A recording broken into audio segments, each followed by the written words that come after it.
하나님의 말씀 신약성경 빌립보서 1장 27절에서 30절 말씀 함께 봉독하겠습니다. 신약성경 319페이지입니다. 빌립보서 1장 27절에서 30절입니다.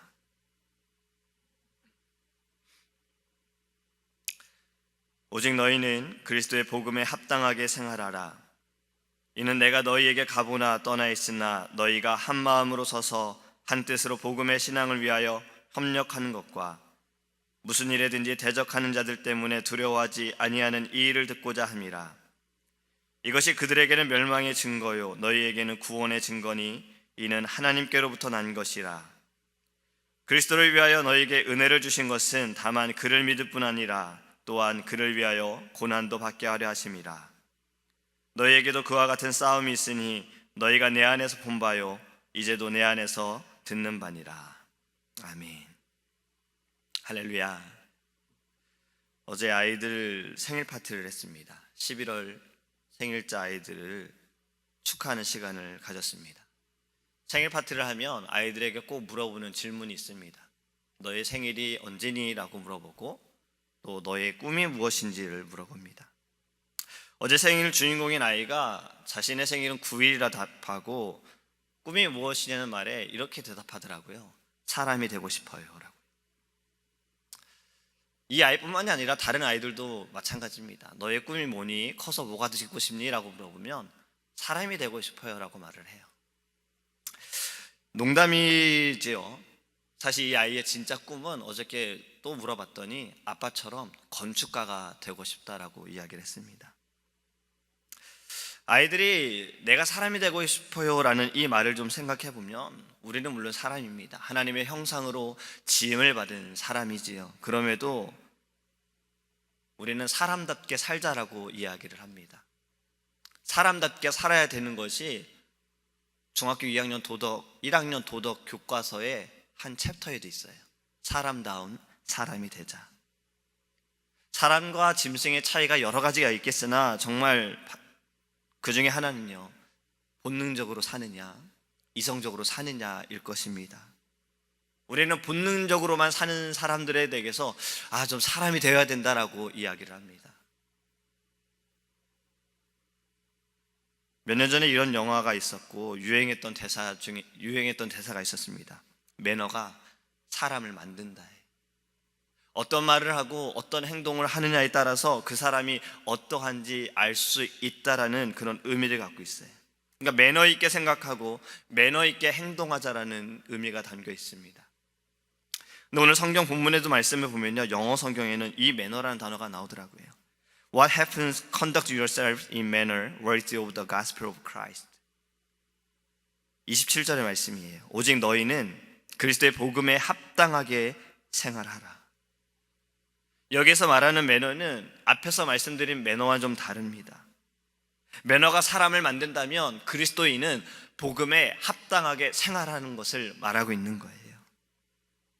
복음에 합당하게 생활하는 이들이 그리스도인이다라고 말하고 있는 겁니다.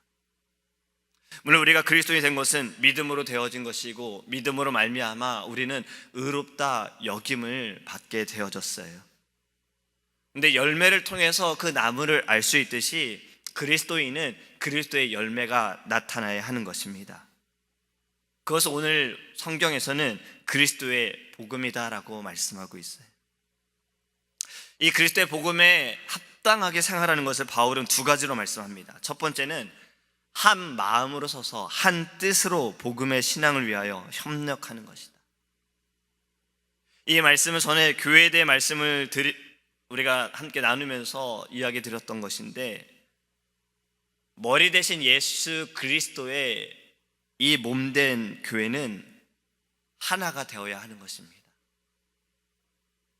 각자의 지체는 다를 수 있으나 이 몸된 교회부터 하나가 되어야 하는 것이, 그러니까 한 마음으로 서서 한 뜻을 세우는 것이 그리스도인의 복음에 합당하게 생활하는 것이. 이 말씀을 이렇게도 말씀을 드릴 수 있습니다. 그리스도의 마음으로 서서 그리스도의 뜻을 세우는 것이다. 할렐루야. 이것이 그리스도의 그 생활에, 복음에 합당하게 생활하는 것입니다. 또 두 번째는 이렇게 말합니다. 무슨 일이든지 대적하는 자들 때문에 두려워하지 아니하는 이 일을 듣고자 함이라.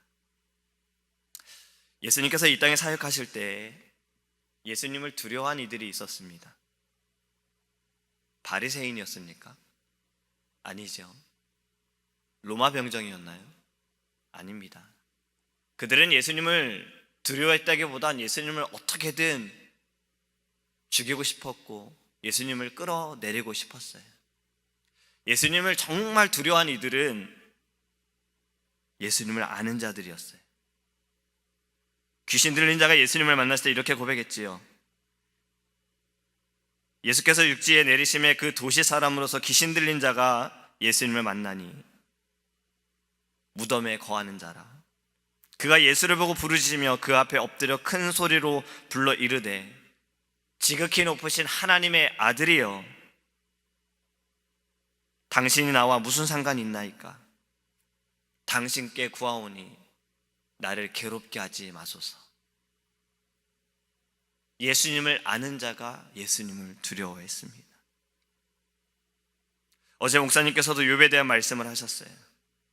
욥은 하나님을 알았다라고.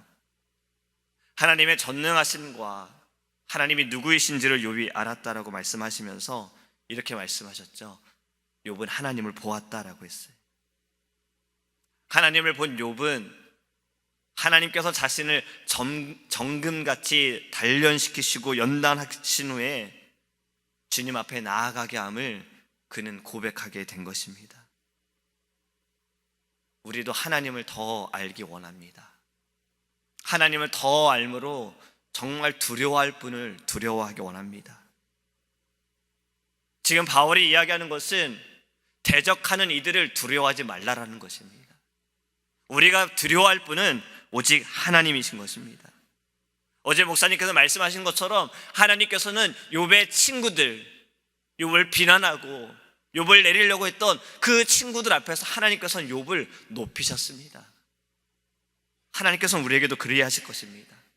대적하는 자들 사이에서 그 가운데서 우리를 높여 주실 줄 믿습니다. 우리가 대적할 것은 대적하는 자들을 두려워함이 아니라 하나님의 그 말씀과 하나님의 전능하심을 두려워하기 원합니다. 또 바울은 이렇게 고백하지요. 그리스도의 복음은 결국에는 대적하는 자들에게는 멸망의 증거이고 우리에게는 구원의 증거라는 것입니다. 그리고 그것은 하나님께로부터 난 것이다라고 그는 고백합니다. 이것이 우리에게 소망이 되길 원합니다. 그리스도의 복음은 우리에게 기쁨이고 감사이며 우리에게 소망이 되어줄 줄 믿습니다. 이것은 우리에게 힘이 되어지는 것이. 그리스도의 복음에 합당하게 생활하는 자는 하나님의 은혜를 받는다라고 바울은 고백하면서 두 가지를 말합니다. 이 은혜를 통해서 받는 것이 두 가지가 있는데 하나는 믿음이고 하나는 고난이다라는 거예요. 믿음이 은혜라는 것은 우리가 이해할 수 있으나 고난이 은혜다라고 말하는 것은 이해하기 어렵습니다. 하지만 고난이 은혜가 아니다라고 말할 수 있는 분도 아무도 없을 겁니다. 왜냐하면 우리는 이미 그 고난 가운데 하나님의 은혜를 경험했기 때문에 그렇지요. 고난이 고난으로 끝났습니까? 우리는 그 고난 가운데 하나님의 은혜를 발견할 때가 더 많습니다. 우리는 어려움 가운데 하나님을 더 의지하며 하나님의 사랑을 더 느낄 때가 많습니다. 우리는 이 고난 중에서도 하나님이 우리와 함께 하심을 더 깊이 묵상할 때가 많다라는 겁니다. 우리가 더 생각해 보기 원합니다. 믿음을 위해 싸우는 것이 전쟁이 일어나서 싸우는 것보다 어쩌면 우리의 일상적인 삶에서 더 많이 나타날 때가 있잖아요. 이 믿음을 위해 싸우는 것이 나의 삶에서 다른 이들과 막 싸우는 것이 아니라 내 믿음을 핍박하는 이들과 싸우는 것이 아니라 내 개인적으로 내 영적으로 믿음을 지켜야 하는 것에 대해 싸울 때가 많다라는 겁니다. 이 싸움은 그리스도의 보혈로 말미암아 우리가 죄 씻음을 받았으나 아직도 우리는 이 육적인 욕심과 영적인 질서 가운데 나의 욕심으로 인하여 싸워야 할 때가 많다라는 거예요. 때로는 믿음을 이해하지 못하는 이들로부터 받는 핍박도 있기도 하지. 때로는 주의를 열심히 하나 시기와 질투로 어려움을 당할 때도 있어요. 근데 바울은 이렇게 말하는 겁니다. 이 모든 싸움은 그리스도의 은혜라는 겁니다. 우리의 믿음을 확인하는 은혜이고, 고난 가운데 하나님의 주권과 하나님의 위대하심을 바라보는 은혜이고, 하나님을 의지하는 은혜이고, 결국엔 하나님께서 행하시는 은혜라는 것입니다. 사랑하는 성도 여러분, 어제 목사님께서 말씀하신 것처럼 하나님께서 우리를 만드셔야 합니다. 욥에게서 모든 것을 다 가져가셨으나 더 큰 것들을, 더 많은 것들을 하나님께서는 갚아주셨습니다. 그것은 우리의 삶에도 그렇습니다. 때로는 고난이 있을지라도 하나님께서는 그것을 고난으로 끝나지 않으십니다. 그 가운데 하나님의 은혜를 발견하기 원합니다. 그리스도의 복음이 우리를 만들 줄 믿습니다. 그리스도의 복음에 합당하게 생활하기 원합니다. 말씀을 맺습니다.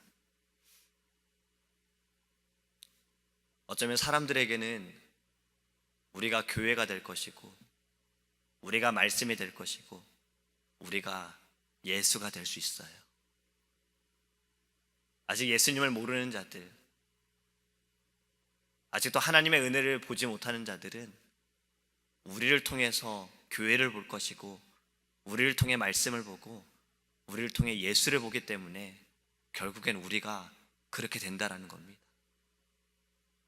그리스도의 생활에, 이 그리스도의 복음에 합당하게 생활하는 것은 거룩한 책임이고 거룩한 사명임을 믿으시기 바랍니다. 결국에는 우리의 입술이, 우리의 행함이 교회이고 말씀이고 예수라는 겁니다.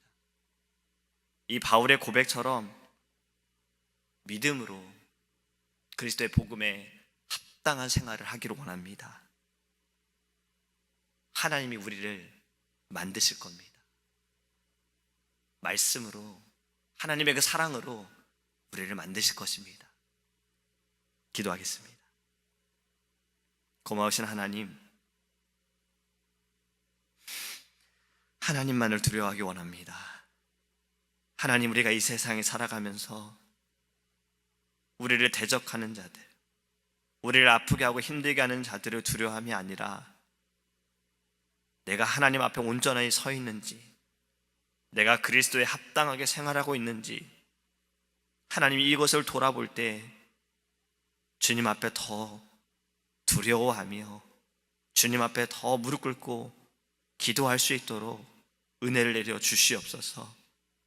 매너가 사람을 만드는 것이 아니라 하나님의 말씀이 우리를 거룩하게 하여 주실 줄 믿습니다. 하나님께서 우리를 복음에 합당하게 만들어 주실 줄 믿습니다. 하나님, 우리가 주의 말씀으로 이기게 하시고 주의 말씀으로 나아가게 하여 주시옵소서. 우리의 싸움은 혈과 육에 있음이 아니라 영에 있음을 깨닫게 하여 주시옵시고 더 사랑하게 하여 주옵소서. 주님의 말씀하신 것처럼 하나님 더 기도하게 하시고 더 사랑하게 하여 주셔서 하나님, 우리가 교회가 되고 우리가 말씀이 되고 우리가 예수가 되어지는 이 모습 가운데 그리스도의 합당한 모습이 나타날 수 있도록 은혜를 더하여 주시옵소서. 더 큰 것으로 갚아주시고 더 좋은 것으로 갚아주시고 더 많은 것으로 갚아주실 줄 믿습니다. 하나님, 눈에 보이는 것으로 인하여 넘어짐이 아니라 하나님의 눈으로 바라보아 애통하게 하시고 안아줄 수 있는 그러한 마음이 우리 안에 넘쳐나게 하여 주시옵소서. 바울이 주를 위하여 죽고 주를 위하여 살겠다고 고백한 것처럼 하나님, 우리도 이러한 삶으로 살아가기 원합니다. 복음을 위하여 우리가 죽기 원하며 복음을 위하여 우리가 살기 원합니다. 이 아침에 하나님, 우리에게 주님의 은혜를, 주의 성령을 부어주셔서 하나님, 주님의 마음에 합한 믿음의 생활로 나아갈 수 있도록 주님 함께하여 주시옵소서. 감사드리며 예수님의 이름으로 기도합니다. 아멘. 하늘에 계신 우리 아버지여, 이름이 거룩히 여김을 받으시오며 나라의 임하옵시며 뜻이 하늘에서 이룬 것 같이 땅에서도 이루어지이다. 오늘날 우리에게 일용할 양식을 주옵시고 우리가 우리에게 죄 지은 자를 사하여 준 것 같이 우리의 죄를 사하여 주옵시고 우리를 시험에 들게 하지 마옵시고 다만 악에서 구하옵소서. 대개 나라와 권세와 영광이 아버지께 영원히 쌓옵나이다.